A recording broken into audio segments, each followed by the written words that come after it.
잘 씻고 잘 먹는 건강한 삶을 위해 오늘도 알차고 정확한 정보들만 쏙쏙 전달해드리겠습니다. 안녕하세요. TV 홈닥터 더 나은 덴탈 클리닉 오유진입니다. 네, 오늘도 함께 해주실 분들을 소개해드려야겠죠. 우리 모범생을 또 꿈꾸는 배우 송경아님 나와 계십니다. 안녕하세요. 치과 상식 모범생을 꿈꾸는 배우 송경아입니다. 네, 오늘 더 아름다워지신 것 같아요. 자, 계속해서 그 옆에 우리의 홈닥터 주치의죠. 우리 이인석 치주과 전문의 나와 계시고요. 네, 안녕하세요. 치주과 전문의 이인석입니다. 네, 그리고 임플란트 보철 전문의 우리 리 이스펜서 선생님도 함께 하겠습니다. 안녕하세요. 안녕하십니까? 스펜서 리 원장이라고 합니다. 네. 초대해 주셔서 감사하고요. 예, 오늘은 치과 임플란트에 대해서 유익한 정보를 서로 나누는 그런 소중한 시간 한번 가져보도록 하겠습니다. 네, 오늘도 이렇게 든든하게 우리 홈닥터 두 분과 함께 알찬 시간 이어가 볼 텐데요.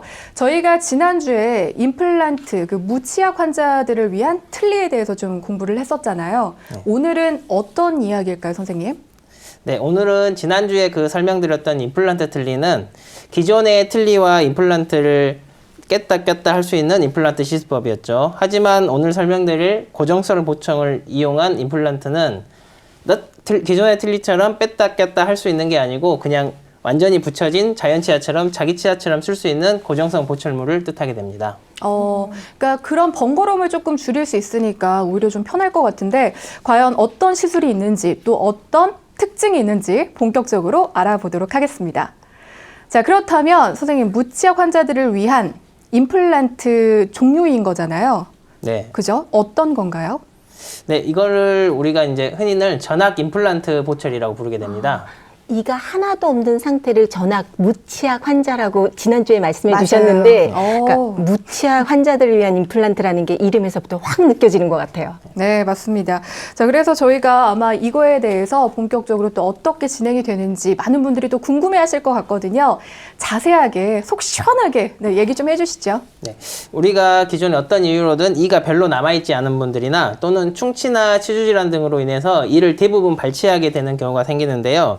이렇게 이가 별로 남아있지 않거나 대부분의 이가 발치된 경우에 우리가 그 치아가 상실된 부위에 임플란트를 심어서 원래의 자기 처음에 있던 자연 치아처럼 사용할 수 있도록 고정성 치아를 만들어주는 시술법을 뜻하게 됩니다. 네, 지금 화면에 보면은 지금 밑에 엑스레이 사진이잖아요. 네. 근데 제가 볼 때는 기존 우리가 알고 있던 임플란트 시술법하고 똑같은 것 같은데 뭐가 차이가 있는 건가요? 우리가 흔히 떠올리는 기본적인 임플란트는 인공뿌리 하나에 인공치관이 하나였죠. 그런데 전악 임플란트는 사진에서 보시는 것처럼 인공뿌리에 해당하는 임플란트를 여러 개를 심습니다. 그리고 그 위에 원래 치아가 있던 형태로 보철물을 쭉 연결을 해주게 되는 거죠. 그래서 틀니처럼 탈착이 되지 않고 치아 자체에 자연 치아처럼 붙어있게 되는 겁니다. 그럼 고정성 보철을 이용한 임플란트라는 게 양끝 뿌리 위로 쭉 이어져 있는 치아머리가 고정성 보철이라는 거죠? 네, 제대로 잘 보셨어요. 저렇게 임플란트에 지지되는 고정성 보철물을 제작해서 치료하는 시술법이 바로 전악 임플란트 시술법이라고 부르게 됩니다. 그렇게 되는군요. 근데 선생님, 그러니까 임플란트 개수가 굉장히 많아 보이는데 맞아요. 그러니까 보통 몇 개 임플란트가 가능한 거예요? 이렇게 사진만 보더라도 굉장히 많지요. 많은데 저희 치아라는 것이 사랑니 4개를 제외하고 위아래 14개씩 28개의 치아가 있는 것이 정상적입니다. 그렇다고 28개를 다 씻느냐? 그건 아니고요. 8개에서 10개 정도 한 악당 위아래 그 정도 심고는 전체적으로 28개의 고정성 보철물을 만들어 드리는 거게 되겠습니다. 아니 근데 이게 그냥 듣기만 해도 굉장히 큰 수술일 것 같다라는 생각이 좀 들거든요. 네, 그렇죠. 임플란트 개수도 많고요. 다 따지면은 뭐 16개에서 거의 20개를 심는 건데, 난이도도 많고 굉장히 어려운 수술이고요. 그렇기 때문에 정말 숙련된 경험이 많은 그런 선생님들한테 찾아가셔서 하시는 것이 좋지 않을까 그렇게 생각합니다. 네. 큰 수술인 것만큼 회복 기간이나 그 수술 과정이 굉장히 길 것 같은데 보통 수술하고 회복까지 기간이 어느 정도 걸리나요? 네, 우리가 치아가 상실되었거나 재구실을 하지 못하는 치아를 발치하고 나서 그 빈자리를 대체하기 위한 시술이 바로 임플란트라고 했었죠. 그러면은 자연 치아를 더 이상 쓰지 못한다고 판단이 되어 발치를 했을 때 우리가 임플란트 시술에 들어가기까지 그 발치한 치아 자리가 아무는 데 걸리는 시간이 있습니다. 이게 최소 짧게는 3개월에서 예전에는 1년까지도 기다리는 경우가 생겼습니다. 네, 제가 잘못 들은 거 아니죠? 지금 3개월에서 1년이라고요? 네, 그 이유가 이가 빠지면은 그 안에는 이제 뼈가 없는 거가 되겠죠. 그러면 그 뼈가 다 재생되기를 좀 기다려야 되기 때문에 그러니까 시간이 걸리는 겁니다. 그래서 뭐 심한 충치로 이를 이제 더 이상 사용할 수 없기 때문에 뺀 경우는 그나마 좀 좋은 경우고요. 제일 안 좋은 것이 미루다 못해서 흔들려서 빼는 만성 치주염의 경우가 제일 나쁜 경우입니다. 그게 더 시간도 많이 걸리고 그렇게 되는 겁니다. 아, 그렇구나. 그렇기 때문에 기간이 오래 걸린다. 그러려면 빨리 가야겠네요. 그렇죠. 결국 임플란트라는 거는 뼈 안에 이제 심는 건데 뼈가 없으면 이제 뼈를 만들어 드려야 되고 그렇기 때문에 뭐 여러분들 말씀이지만 병을 키우지 마시고요. 그냥 가까운 치과 가셔서 상담이라도 좀 받아보시고 내 상태가 어떤지만 좀 알고 가셔도 여러분들한테 큰 이득이 되리라고 저는 생각합니다. 예. 저희가 알고는 있는데요. 사실 선생님 치과가 실천하기가 쉽지 않죠? 너무 무서워요. 예. 사실 진짜 진심으로 말을 하면 네, 너무 무섭더라고요. 그렇지만 그럼에도 우리 꾸준한 관리가 좀 검진이 필요하다라는 거 여러분 꼭 기억해 주시고요. 자, 그렇다면 뼈가 다 재생이 됐다. 그 이후의 과정은 어떻게 될까요? 네, 그렇게 뼈가 다 재생이 된 후에는 이제 임플란트 수술에 들어갈 수 있는데요. 임플란트 수술 후에도 임플란트와 그 임플란트를 둘러싸고 있는 그 치조골이 붙는 데 시간이 걸리게 됩니다. 네. 이게 이제 골 유착 기간이 필요하다고 하는데 그래서 우리가 발치를 하고 나서 그 발치와가 아물고 임플란트를 식립하고 또 그 골 유착 기간을 기다리고 그 위에 머리가 올라가기까지 최소 6개월에서 1년까지도 예전에는 걸리곤 했습니다. 아니, 기간이 전체적으로 너무 오래 걸리네요. 그러면 하나를 심는데도 그런데 전학이잖아요. 그럼 얼마나 걸릴까요? 그렇죠. 임플란트 하나가 이렇게 1년 가까이 걸리게 되면 아마 전학 임플란트는 10년 이상은 걸리겠죠. 안 할래요. 그런데 그거는 이제 초창기 경우를 말씀드린 거고 최근에는 발치한 후에도 그렇게 몇 개월씩 기다리는 일이 없고 바로바로 진행이 되기 때문에 시간은 훨씬 단축됐다고 보시면 됩니다. 확실히 예전하고는 시간이 많이 세월이 흘렀으니까 확 줄어들었겠죠? 그것도 하루 이틀 며칠 정도가 아니고 치아를 뽑는 즉시 임플란트를 식립하는 즉시 식립 임플란트도 나왔는데요. 보철도 당일에 올리고 당일에 식사까지도 가능하게 되는 경우도 있습니다. 바로바로 그런 게 가능해요? 네, 그건 이제 환자분마다 자기 골질이나 남아있는 골량 그거에 따라 다르지만 대부분의 경우에 가능하게 되었습니다. 야, 진짜 좋아졌다, 그죠? 정말. 당일 아니, 식사라니요. 그러니까요. 아니, 그 이유가 뭔지 좀 궁금한데, 뭐 기술이 발전을 한 건가요? 네, 그렇게 되는 데는 두 가지 이유가 있는데 우선 초기 고정력을 좋게 하기 위한 골 유착에 유리한 임플란트 자체의 디자인이 변화가 되었고 또 골 유착 기간을 단축시킬 수 있는 표면 처리 기술이 상당히 발전되었기 때문입니다. 자, 일단 제가 들었을 때 그 골유착이라는 얘기를 지금 많이 하셨는데 그게 대체 뭐죠? 한마디로 말씀드리면 골유착이라는 것은 뼈하고 임플란트가 단단히 붙어 있는 그 상황을 말하는 겁니다. 그래서 골유착이 안 된다는 거는 임플란트는 fail 잘못됐다고 보시면 돼요. 그렇기 때문에 임플란트에서 가장 중요한 핵심 컨셉이 골유착인 것입니다. 그러니까 잘 붙어 있어야 붙어 있어야 되는데 되는 이게 거죠. 떨어질 수도 있다는 그렇죠. 거죠? 그렇죠. 그럼 임플란트가 뼈에 단단하게 고정되도록 기술력이 발전됐다는 건데, 근데 선생님, 표면 처리라는 게 뭔가요?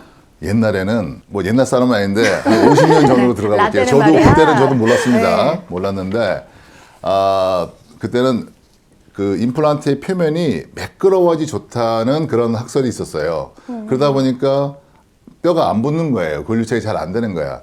그래서 이제 발전을 해서 임플란트 겉 표면을 어떻게 좀 거칠게 하고 그 표면을 처리를 어떻게 하느냐에 이제 관건이 한 과거 20년, 10년 전까지만 해도 핫 이슈가 됐었죠. 네. 근데 지금은 사실 그걸 이제 뛰어넘은 것 같아요.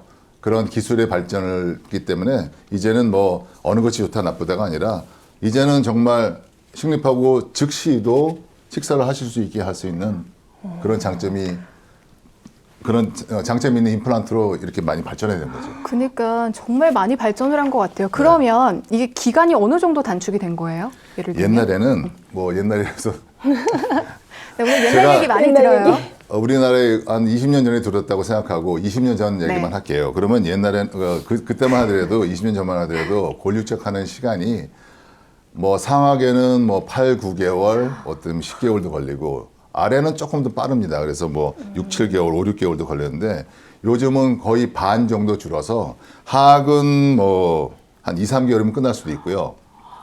상악은 좀 더 길게 걸리는데 그 이유가 아래턱은 좀 단단한 뼈이기 때문에 또 고정력을 더 얻을 수 있으니까 좀 덜 기다려도 되는데 위에 치아는 아랫뼈에 비하면은 좀 더 엉성한 뼈이기 때문에 좀 더 기다리는 거고 네. 또 여기에 무슨 뼈가 너무 없어서 아까 말씀한 것처럼 골 이식을 한다. 그럼 그 골 이식제가 단단해질 때까지 기다려야 되는데 그 시간이 걸리는 겁니다.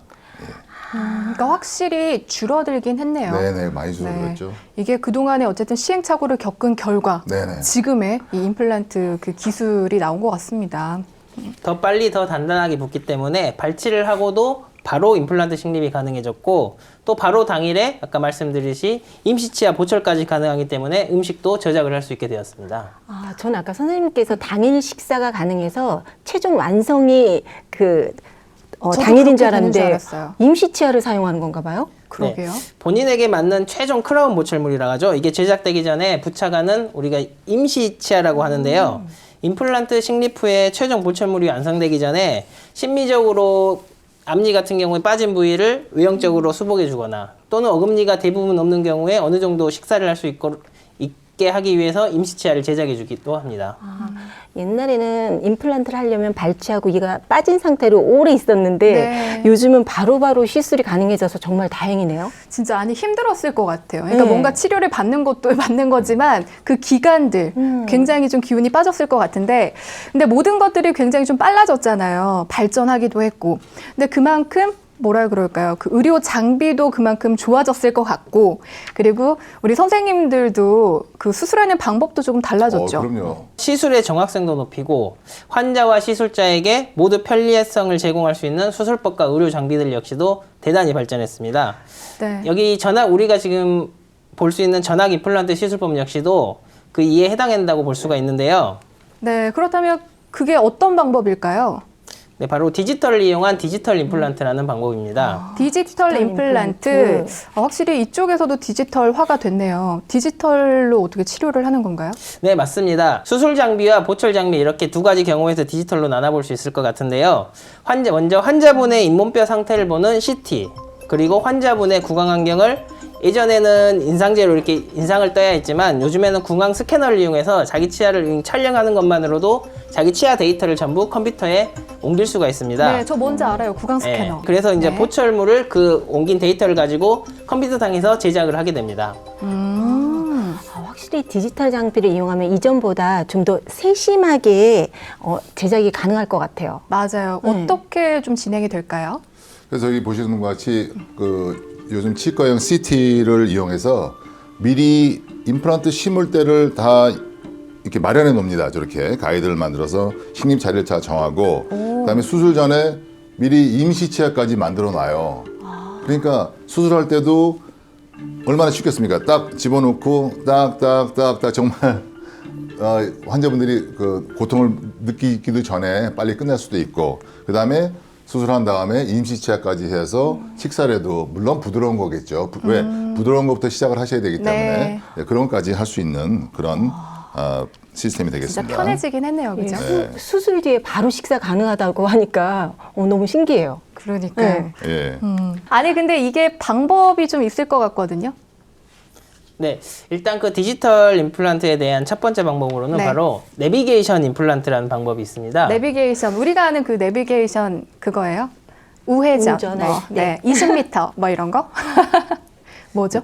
네, 아무래도 우리 내비게이션 하면은 최종 목적지에 도착하기까지의 길을 안내해 준다고 생각을 하고 있잖아요. 네. 여기 내비게이션 임플란트도 말 그대로 최종적인 우리가 원하는 위치의 보철물을 만들기 위해서는 어디에 식립되어져야 하는 것부터 컴퓨터상에서 미리 길 안내를 해준다고 생각하시면 됩니다. 아, 그래서 알려주는구나. 위치를 미리 내비게이션처럼 잡아준다고 해서 내비게이션 임플란트라고 부르게 되었습니다. 모든 과정이 100% 디지털로 진행되네요. 네, 거의 뭐 100% 디지털로 되기 때문에 옛날 같이 뭐 그 인상 체득을 하든가 뭐 이런 게 필요 없게 상황입니다. 지금은. 그럼 선생님 인상체득이 뭐예요? 그 혹시 옛날에 그 치과 가셔갖고 뭐 보철 하는데 앙 무세요, 물고 기다리세요, 굳을 때까지 이런 거 한번 해보셨어요? 예. 그렇게 앙 무는 걸 말하는 건데 저희 치약에 있으면은 그거를 인상제를 넣어서 이제 인상 체득을 하는 거죠. 그래서 거기서 그 인상제에서 나온 결과물로 이제 석고를 부어서 보철물을 만들어낸 그런 거였었죠. 그럼 뭔가 좀 정확성이 더 좋아진 건가요? 그렇죠. 기간도 단축이 되고? 그렇구나. 아니 그러면 또 다른 뭐 다른 장점이 있을까요? 네, 우선 그리고 가장 큰 장점으로는 또 잇몸을 절개하지 않고 수술한다는 장점이 있습니다. 잇몸을 열지 않고 빠르게 수술을 진행하기 때문에 통증과 붓기가 상당히 줄어들게 됩니다. 그래서 환자분들의 회복 또한 상당히 빠르게 되고요. 불편감이 거의 없이 일상생활도 가능하게 됩니다. 어머, 잇몸 절개 하지도 않고 임플란트가 가능하다는 얘기예요? 그렇죠. 다 가능합니다. CT로 미리 분석한 환자분 잇몸뼈 상태에 맞는 사이즈의 임플란트를 저렇게 선택을 하고 시뮬레이션한 그 위치에 그대로 들어가기 때문에 가능하게 되었습니다. 아니 일단 절개라고 하면 뭔가 좀 큰 수술인 것 같고 되게 무섭잖아요. 근데 그걸 안 한다고 하니까 너무 좋은데요? 네. 그리고 사실 뭐니 해도 가장 좋은 게 환자분들 치과에 자주 방문할 시간이 부족하잖아요. 맞아요. 그런데 이게 디지털로 했을 경우에는 환자분의 치과 방문 횟수가 거의 보시다시피 반 정도로 줄어들게 됩니다. 우와. 와. 진짜 확연하게 차이가 나네요. 아, 이런 장점이 있구나. 컴퓨터와 기술 발전의 도움으로 우리가 이렇게 네. 쉽고 빠른 임플란트 수술과 보철을 할 수 있게 된 것은 물론이고 무절개, 무통증, 무출혈 이런 게 가능하기 때문에 또한 임시치아도 바로 제작이 가능해서 바로 당일에 즉시 기능까지도 가능하게 됩니다. 그러면 무치약 환자분들 중에 이렇게 어르신들이 많잖아요. 그러면 어르신들께 하면 너무 좋을 것 같아요. 네, 그러면 참 좋을 텐데 우리 이제 내비게이션 수술을 완벽히 하기 위해서는 잇몸뼈 상태가 우선 좋아야 됩니다. 그런데 이제 어르신들 분 중에는 잇몸뼈의 손상이 심해서 그 내비게이션 시술의 장점을 극대화하지 못하는 케이스도 생길 수가 있습니다. 이게 잇몸뼈 상태가 굉장히 좀 중요한 역할을 하나 봐요.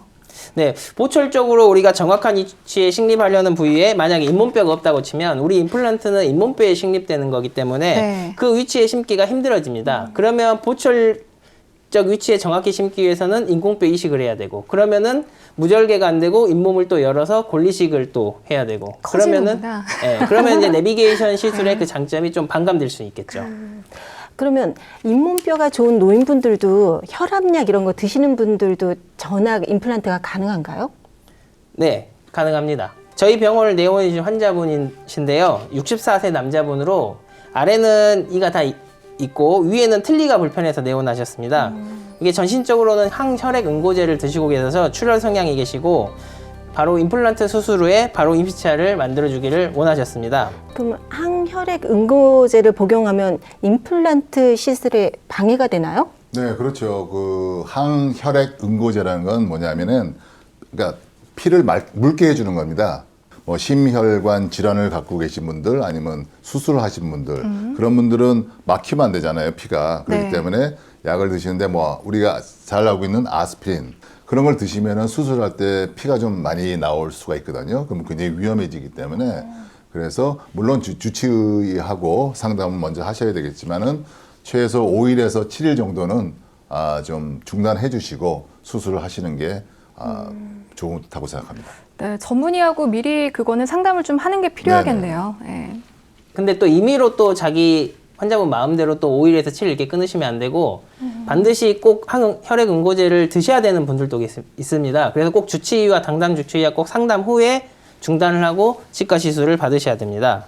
그리고 구강 상태를 다시 한번 보시면은 네. 아까 그 환자분 같은 경우는 상악은 무치약 상태나 하악은 이렇게 치아가 모두 있는 상태였죠. 그래서 CT를 이용해서 정밀 분석한 결과 그 뼈 상태가 생각보다 괜찮았습니다. 그래서 환자분의 희망대로 즉시 기능 임플란트 시술이 가능하다고 판단되었고 또 출혈 성향이 크기 때문에 그 출혈 성향을 최소화하기 위해서 레이저를 이용한 최소 절개 그리고 최소 출혈 기법을 이용해서 12개의 임플란트를 식립하고 당일 임시치아까지 올려드린 케이스입니다. 네, 근데 시간이 1시간 정도밖에 소요가 안 된대요. 네, 내비게이션 임플란트 시술은 와. 이렇게 시간도 단축시킬 수 있습니다. 노년층을 위한 실버 임플란트이긴 하지만 한 번에 12개를 심으면 어르신들이 너무 힘들어하지 않으실까요? 맞아요. 네. 네, 뭐 요즘은 100세 시대라고 하지 않습니까? 네. 뭐 건강만 허락하신다면은 뭐 근데 미리 수술하기 전에 아까 말씀드린 CT로 미리 가이드를 다 만들고 어디에 심을지를 다 결정을 하고 들어가기 때문에 뭐 수술 시간도 굉장히 아까 지금 12개를 심는데 뭐 1시간이면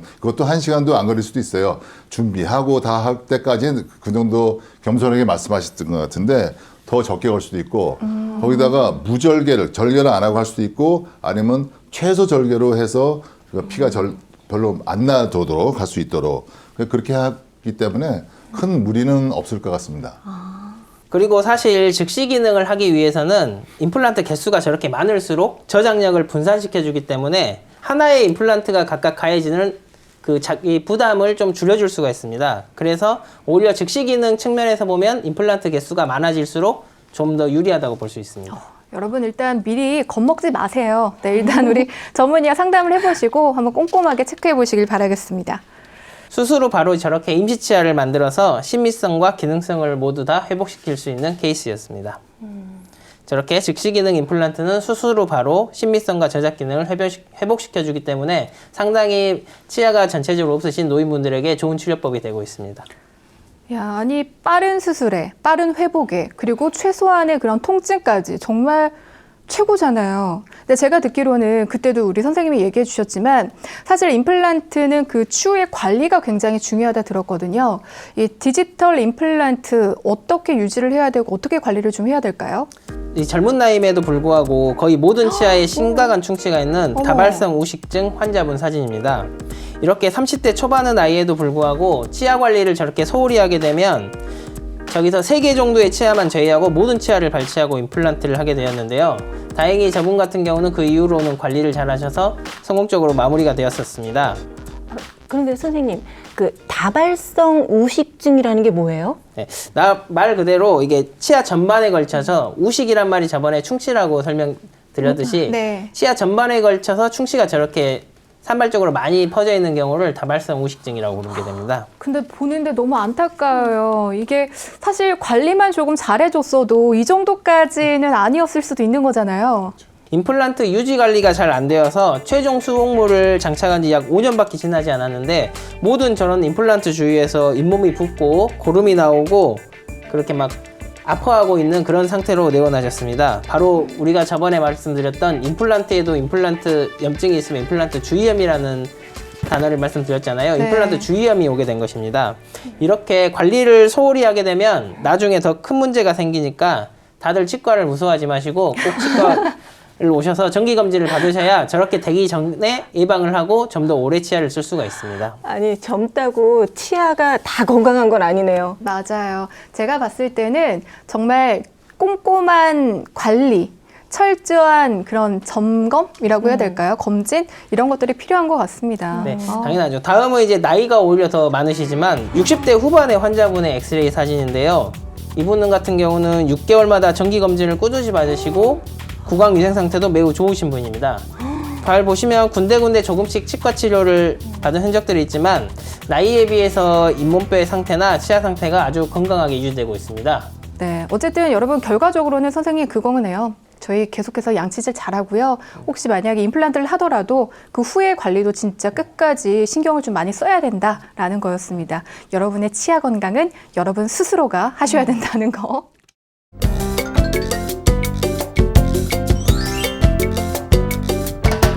실생활에서 궁금은 한데 너무 간단해서 그리고 궁금하지만 막상 물어보자니 어디다 물어볼 데가 없어서 답답했던 여러분들의 치과 궁금증과 질문들을 해결하는 시간입니다. 나의 덴탈 클리닉. 자, 오늘 그 첫 번째 질문이 준비가 되어 있는데요. 매복사랑니, 아프지 않아도 꼭 빼야 하나요? 네, 오늘의 첫 번째 질문입니다. 그런가요? 저는 사실 절개를 해서 했거든요. 뭐 그런 경우에는 이제 아프고 뭐 붓고 그랬으면은 그 이제 안 뺄 수가 없죠. 그럼 그런 경우에는 빼야 되는데 사실 뭐 아프지도 않고 뭐 옆에 치아에도 뭐 영향을 뭐 주지도 않고 뭐 크게 뭐 큰 충치도 보이지 않고 이러면은 정기적으로 뭐 이제 체크업을 보는 팔로우업을 하면서 그거 보는 김에 치과 한 번 더 가서 스케일링 한 번 받고 이게 바로 이게 일석이조입니다. 이런 식으로 치과를 좀 가볍게 방문할 수 있는 그런 시스템이 됐으면 좋겠습니다. 그러니까 빼도 되고 안 빼도 된다는 거죠? 아니요. 안 빼도 될 것 같아요. 근데 저는 왜 빼라고 했을까요, 아프니까 선생님이? 아파서 뺀 게 아니라. 그러면 근데 나한테 빼라고 그랬어요, 선생님이. 그러니까 여기 갸름해지려고 한 거 아닙니까? 근데 선생님 정말 갸름해져요? 아이, 그건 아니고요. 그럼 저 질문. 단한 사랑니를 그럼 발치해야 좋은 건가요? 단한 사랑니. 네, 스펜서 원장님 말씀하신 것처럼 단한 사랑니 역시 정상적으로 우리가 맹출이 잘 되어 있고 관리가 잘 되어 있는 경우라면 굳이 발치할 필요는 없습니다. 하지만 주변 잇몸이 이제 계속 붓고 피도 나고 음식물이 끼어서 그 옆에 있는 자기 인접 치아까지 충치를 일으키거나 어떤 문제를 일으킬 소지가 있으면 발치를 하는 것이 좋습니다. 그러니까 아프거나 뭔가 방해되지 않는 거면 굳이 발치를 하지 않아도 된다라는 거잖아요. 그렇죠? 네. 근데 저는 사랑니 하면 다 빼야 되는 건 줄 알았어요. 맞아요. 오늘 치과 상식 하나 배워갑니다. 그렇진 않습니다. 네. 감사합니다. 어떻게 우리 시청자분들도 도움이 좀 되셨는지 모르겠습니다. 저희가 오늘은 또 이 사랑니에 대해서 왜냐하면 궁금해하는 분들도 많이들 계시더라고요. 그리고 우리 청소년들도 그렇고 그래서 그 이야기를 좀 나눠봤고요. 그리고 오늘 또 임플란트에 대해서 얘기 나눠봤잖아요. 저희가 다음 주에는 어떤 이야기를 함께 할 예정인가요? 네, 다음 시간부터는 이제 전치부 심미 임플란트 시술법에 대해 설명드릴 예정입니다. 전치부 심미 임플란트. 전치부면은 앞니 아니에요, 앞니? 맞죠? 네. 굉장히 좀 중요한 부위일 것 같은데요. 굉장히 중요하고 굉장히 어렵고 네. 그렇기 때문에 여러분들 다음 시간도 채널 고정입니다. 네, 들으셨죠, 여러분? 채널 고정입니다. 저희는 그러면 다음 이 시간에 다시 알찬 내용 가지고 인사드리도록 하겠습니다. 자, 오늘 함께 해주신 여러분 다시 한번 감사드리고요. 저는 다음 주에 인사드릴게요. 감사합니다.